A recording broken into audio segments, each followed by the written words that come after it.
All right, welcome to Bet the Edge. I'm Jay Croucher here with Brad Thomas. Today we're going to break down one of my favorite topics, NFL awards, three markets in particular, basically the three markets that are still in flux, and that's Coach of the Year, Offensive Rookie of the Year, and Comeback Player of the Year. But just before we get into those, Brad, are you with me that MVP is done? It's Yeah. Mahomes, DPOY done, Bosa, D-Roy done, Sauce Gardner, and then Offensive Player of the Year done, Justin Jefferson. Yeah, absolutely. Those are like home runs. You can tell.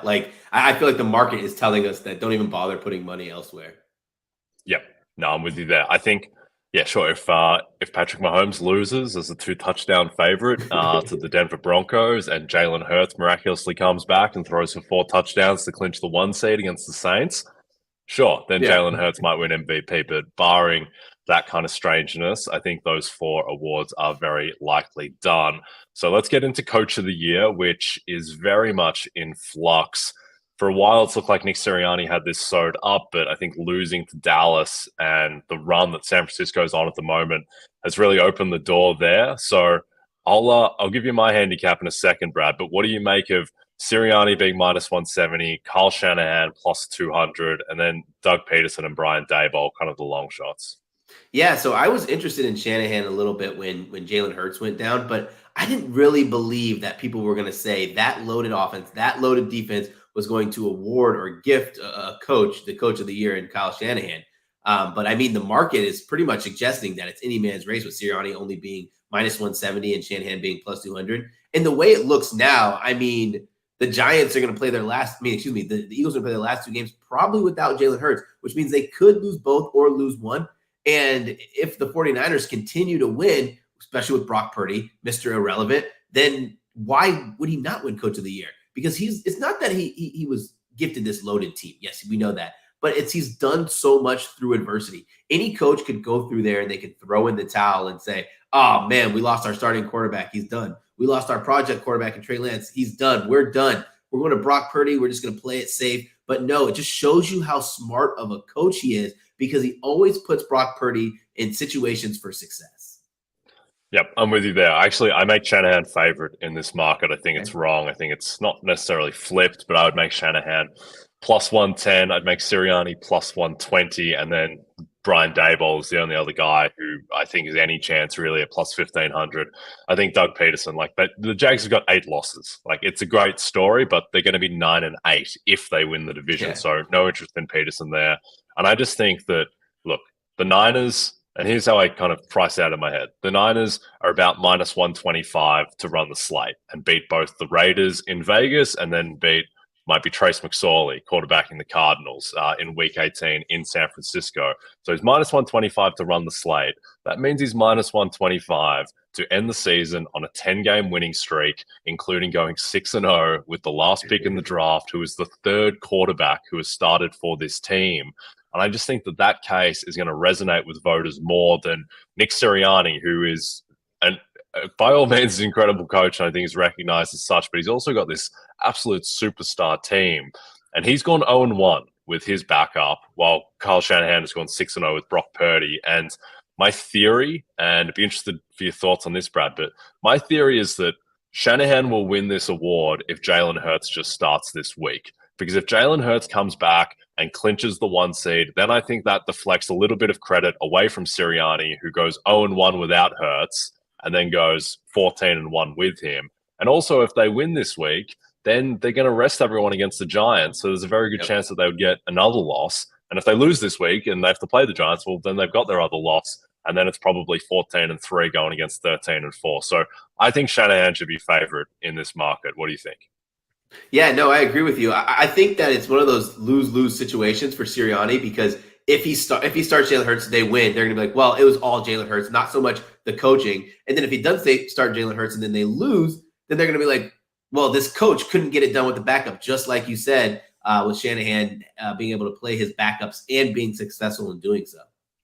Yep, I'm with you there. I think the other name just to touch on is Brian Daboll, who has probably been written off a little prematurely. I think that the problem with Daboll is that if he has to win this week to win the Yeah. award. Clearly, if he loses the Colts, then he's done. So if they win this week, then they're looking at 9-6-1, and then they have nothing to play for basically in the last week against the Eagles. So that's just going to be a dead rubber game. So Dable's case is going to be 9-6-1, and I just think just 9 wins in meaningful games. I don't think that that's going to be enough against Shanahan and Sirianni. I don't believe there's been a coach who has won with only 9 wins. Maybe he gets to 10. It's pretty generally it goes to higher win teams. There have been some 10-6 winners, but I just think with the caliber of competition from Shanahan and Sirianni that Dable will be hard pressed to win. And also I think that there might be another guy on that team who wins an award, which we're going to get to. But any interest in Brian Dable at 17-1 on PointsBet? Well, Jay, my problem with Brian Dable isn't the fact of how many wins they're going to have. It's just when you compare him to the other coaches, like where do the style points come from? Where does when on the field do we see Brian Dable did so much great coaching that propelled him over the other teams? Or did he have these massive blowouts of really good teams like Kyle Shanahan absolutely embarrassed Tom Brady, one of the best quarterbacks to ever play the game, or Sirianni is proving all the doubters wrong, is probably going to could win the NFC. Like Dable getting his team to the playoffs with 9 wins, great, cool. But it's not any style points that I think is going to propel him. And at plus 1,700, I honestly think he'd probably be wasting money. Yeah, I think so. I think I make Dable slightly longer than 17-1. I think his case is just like, how are the Giants? Like, this team was supposed to be a debacle, and how is Daniel Jones playing at this level? How have they gotten the offense to this level? But I do think that the Giants are actually maybe a little bit better than people are giving them credit for, particularly with some of the improvements they've made defensively. Landon Collins has come in, and he's been good. Kayvon Thibodeau has come in and been just a monster recently, particularly that game on Sunday Night Football. So I just think that it doesn't usually go to coaches who take teams from really bad to solid and a wild card. It usually goes to the bigger stories and the top 2-3 seeds. So I do think that that Shanahan will win when all is said and done.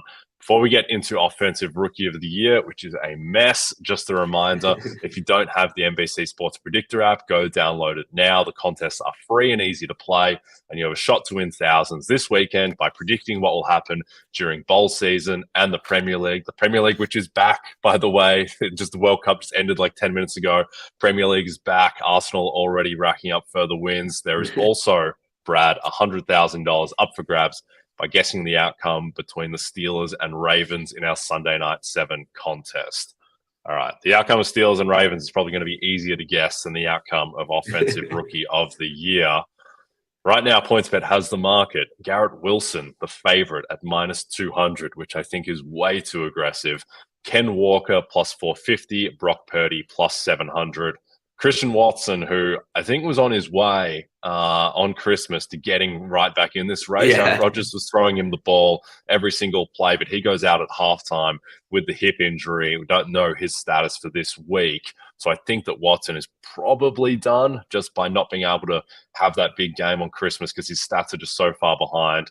And then Brian Robinson and Chris Olave, who, I mean, I'd probably back Chris Olave at 60-1, just on the off chance he plays this week and has a monster game, but he is very much a long shot. So I think it's a 3-horse race realistically. Wilson, Walker, Purdy. Who do you like, Brad? Call me crazy, but I like Brock Purdy. All these are media awards. They're stories. Brock Purdy, 4-0, straight up, 4-0 against the spread as Mr. Irrelevant, +700. And the best thing for Brock Purdy is their schedule. They pretty much just have a cupcake schedule for the last 2 games. So I'd imagine they win both games because it's not like you're going to rest Brock Purdy. Like, who else are you going to start in those last 2 games, even if you do clinch or you don't clinch? And then for Garrett Wilson and Kenneth Walker, they're playing each other. Like, that's even better for a guy who's sitting in third, because then basically I think one of those guys is going to eliminate themselves from contention, because it's going to be hard if Garrett Wilson has a monster game and Kenneth Walker doesn't, or vice versa, to realistically put the award over the other guy. So that leaves Brock Purdy sitting there at +700. Like, Jay, tell me this. You have a guy who was Mr. Irrelevant, a guy who, even when he was coming out of college, scouts were saying he fails to throw the ball deep. We've seen a lot of deep shots to George Kittle. He fails to do any more than throw intermediate routes. He fails to be able to be a leader of his team. which I totally disagreed with as a guy who loves college football. And Purdy was a 4-year starter. I thought that was all nonsense. But he's not only leading this team, he's keeping his guys in check and winning games convincingly. At plus 700, the price is too long not to want to take.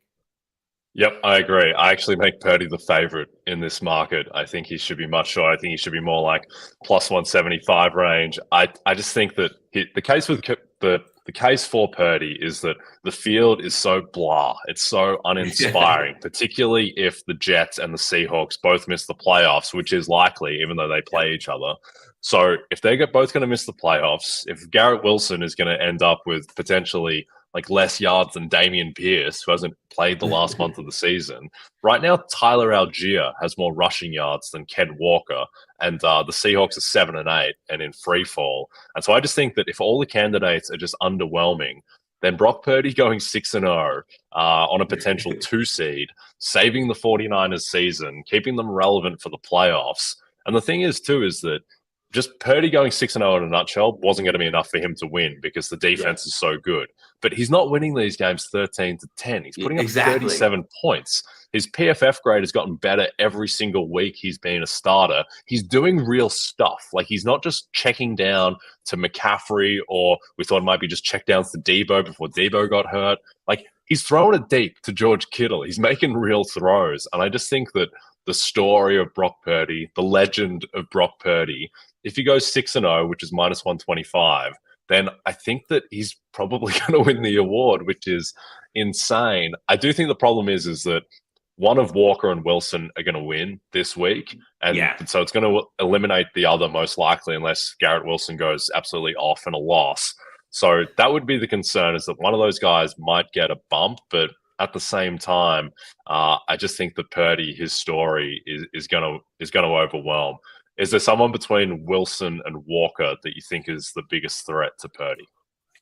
Ah, man, between Wilson and Walker, this was a tough one because I don't think Kenneth Walker wins this award if they miss the playoffs. But I do think Garrett Wilson can win the award while missing the playoffs, only because the fact of who he's had as quarterback. You know, he's gone through the carousel of having Flacco, of having Wilson, and now White. So I'd probably pick him over Walker. I am a Walker ticket holder, but I want to say one thing too about Brock Purdy, and you know this is such a true statement, is like they want to give this award to a quarterback. Like year after year, they want to give it to a quarterback. We saw Justin Jefferson, Jamar Chase. We've seen guys like that win these awards. Odell Beckham. But ultimately, when you see the favorites to start the season, they're all quarterbacks because everyone believes a quarterback's going to win this award, and I wouldn't be shocked. But yeah, I'd pick Garrett Wilson over Kenneth Walker for sure. Yeah, I'm with you there. I just think Wilson has a bit more of a story. I think Kenneth Walker's had these injuries. He had a month where he kind of did nothing on the ground outside of punching a couple of touchdowns. And I think that you nailed it, that Kenneth Walker cannot win unless the Seahawks make the playoffs. Most likely, unless there's an extreme outlier. He goes off for 170 yards and 2 losses. Garrett Wilson can win if the Jets don't make the playoffs, if he has a good game against a really bad Seattle pass defense. But I'm with you on Purdy. I think people focus too much on the history of these awards across all sports. And the history of the awards is obviously relevant. It sets precedents. Those are things to follow. But you also have to be willing to depart from precedent when there is none. Because there's no precedent for a guy being Mr. Irrelevant going 6-0 in a really weak field of candidates. So I don't care that there's no one who's won Offensive Rookie of the Year without playing 12 games or whatever, because it's always a small sample size with these awards, because the way that we evaluate players changes so quickly. Like, we have so much more statistical data now than we did 20 years ago when whoever was winning the awards. So I think that Purdy is very live, and I think that a plus 700, I think that's an incredible price. All right, before we get to my favorite market, Brad, comeback player of the year, a reminder to download the RotoWorld app to receive breaking player news all season long. Stay ahead of the competition by favoriting players on your roster, get the latest injury updates, player news, and much more delivered right to your phone. It's available in the App Store today. All right, comeback player of the year. This market, as always, is a mess annually. Last year, Joe Burrow came from nowhere. I think with 2-3 weeks to go in the season, he was about 10-1, that type of range. Ended the season as a dog to Dak Prescott, and then beats him with 28 of the 50 votes. This year, Saquon was the heavy favorite earlier in the season. I think he got into minus 400. Then Geno Smith made his surge. Geno got all the way into close to minus 1,000. But Geno hasn't played well the past 6 weeks. The Seahawks have lost 5 out of 6. And now all of a sudden, Saquon Barkley, who on Friday morning last week was 20-1, is now plus 140 and the favorite. Geno is plus 190. Christian McCaffrey plus 275, and Jared Goff is plus 750. To me, those are the only 4 guys who can win the award. Derrick Henry's not going to win plus 7,500. He's probably not even going to play this week, I think. What do you make of this market, Brad? First, I want to say thank you. Yes, I'm a guy who has your notifications on for Twitter. And if those who are watching, they do not have them on, you need to turn them on, because when Jay says something is mispriced, that means you need to go bet it. That's what we call positive expected value. And yes, I am on Saquon Barkley. I think I got closer to plus 1,800, but still not complaining. I do think Saquon is a favorite to win this award. People want to talk about the Colts run defense. Yeah, whatever. 9th PFF. DVOA has him as 12. But you saw Austin Eckler was able to punch it in twice. I mean, if Saquon Barkley can go ahead and just play football, I think that's all he has to do, because he's such a volume running back. He's so heavily used, where all he has to do is play football. He's going to win this award. And then for Geno Smith, I said these wheels were falling off. And if Johnny VTV is listening, I told him while he was giddy about his Geno Smith ticket a few weeks ago, I said, not so fast, my friend. Seattle doesn't have this walk in the park. And if they don't make the playoffs, and the Giants do, it's going to be trouble. And then unfortunately for every Geno Smith backer, they play one of the best pass defenses in the league this week in the Jets. So it's not like he has some home run where he's just going to throw a ton of yards. And then let's finish the season, right, with the Rams. If the Rams continue to get pressure like they did against the Denver Broncos, sacking Russell Wilson 6 times, I think Geno Smith's life's going to be crazy. He's going to be tough for him. Yep, I'm with you there. I think that Geno, the shine is coming off, and he was incredible the first 5 weeks of the season. He was the #1 quarterback by PFF grade first 5 weeks, and then from week 6 through 16, he's 21st in PFF grade, and that team is in free fall. The defense is no good. The offense is not close to what it was, and I just think that Saquon now is basically a 90% chance to make the playoffs. He just needs to win one of these last 2 games, be it against the Colts, where the market moved this morning from Giants minus 3.5 to Giants minus 5.5. So the money line there is basically minus 225 for Saquon to beat the Colts. And I think if Saquon just beats the Colts minus 225 and has just his kind of average game, which is probably, I don't know, 80, 85 rushing yards and a touchdown, what he did last week, then I think it's done unless Geno balls out and beats the Jets. And it's not just he has to beat the Jets, he has to play well against the Jets. And so the concern would be if you're a Saquon backer, and I think he's still valued at plus 140. I think it's basically a coin flip, him versus the field. I think the concern would be that Geno is playing the Jets, the team that drafted him, that it's going to be narrative city if he plays well against the Jets. So he's not done by any means, but that's a really good Jets defense. Mike White is going to help the guy he shares the stadium with in Saquon Barkley, I think, because the difference between Zach Wilson and Mike White moved the line 4 points yesterday. So much more likely, well, a bit more likely now that Seattle lose going up against Mike White. Let's touch on Christian McCaffrey, who's plus 275, and I don't understand this price at all. I wouldn't be backing 15-1 McCaffrey. I don't know what's his comeback story. He's played half the season on the Panthers and didn't do anything, and now he's playing in Kyle Shanahan's offense. What do you make of McCaffrey?